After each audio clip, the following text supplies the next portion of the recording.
بسم الله الرحمن الرحيم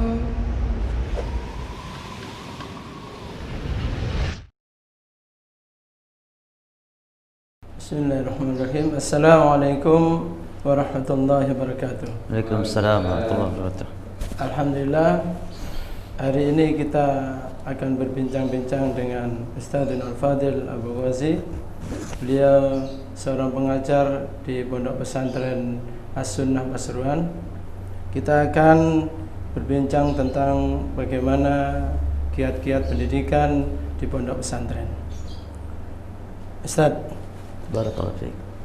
bagaimana antum dalam hal menyikapi ada beberapa orang yang mengatakan bahwasannya pondok pesantren ini dilihat dari perkembangannya apa masih relevan dengan kehidupan sehari-hari kita Di zaman sekarang gitu ya. Baik, barakallahu fiik.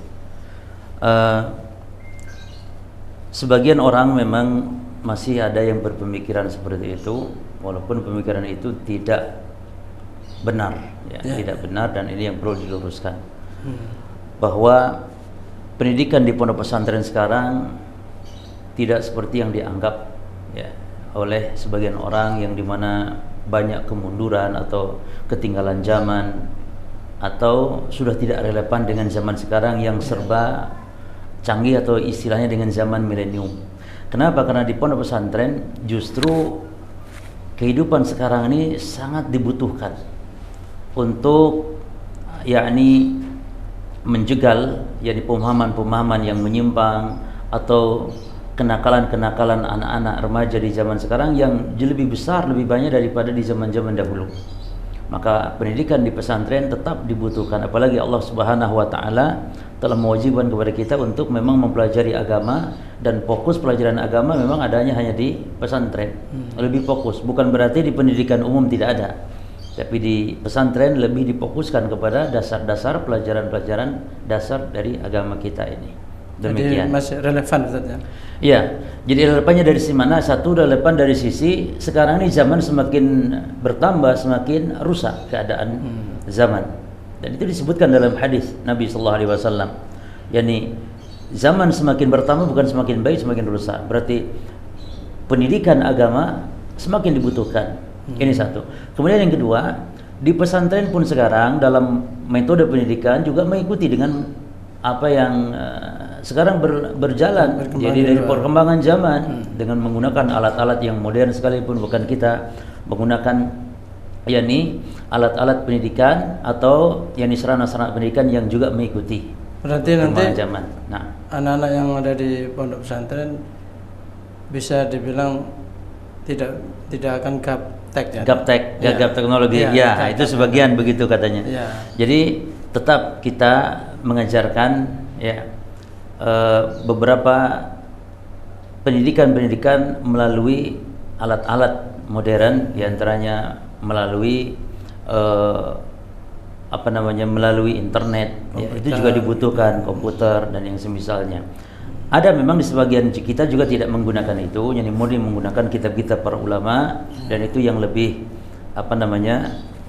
lebih aman lagi ya sebenarnya. Artinya aman itu betul-betul menghindari yang namanya alat-alat modern, namun bukan berarti ketinggalan zaman, karena ilmu agama tidak pernah ketinggalan zaman selama-lamanya. Dari zaman turunnya wahyu sampai akhir zaman di hari kiamat kelak, tetap dia senantiasa baru, tetap senantiasa relevan dengan zaman, sebagaimana juga ajaran Islam tidak mengenal waktu, tempat, tapi berlaku untuk setiap zaman, setiap masa. Prinsipnya artinya berarti kita harus jadikan teknologi itu sebagai alat untuk dakwah kita, Ustaz. Ya kalau dibutuhkan, dibutuhkan, misalnya seperti sekarang media-media ini, alhamdulillah ini juga bagian dari teknologi, alhamdulillah juga bagus untuk penyebaran dakwah. Dan kita manfaatkan juga ada santri-santri yang paham IT, paham masalah internet, komputer dan semisalnya, itu juga kita manfaatkan di pondok kita untuk mengembangkan dakwahnya. Demikian. Baik. Lalu bagaimana sekarang ini untuk bisa meyakinkan orang tua agar mereka tidak ragu-ragu lagi untuk memasukkan putra-putrinya ke pondok pesantren? Ya,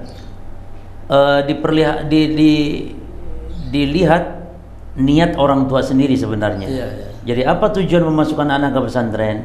Kalau tujuan memasukkan anak ke pesantren agar anak anak-anak kita memahami ilmu agama, memahami pemahaman agama dengan benar, maka tentu dia tidak akan berpikir bagaimana dengan pesantren ini mengikuti zaman atau tidak.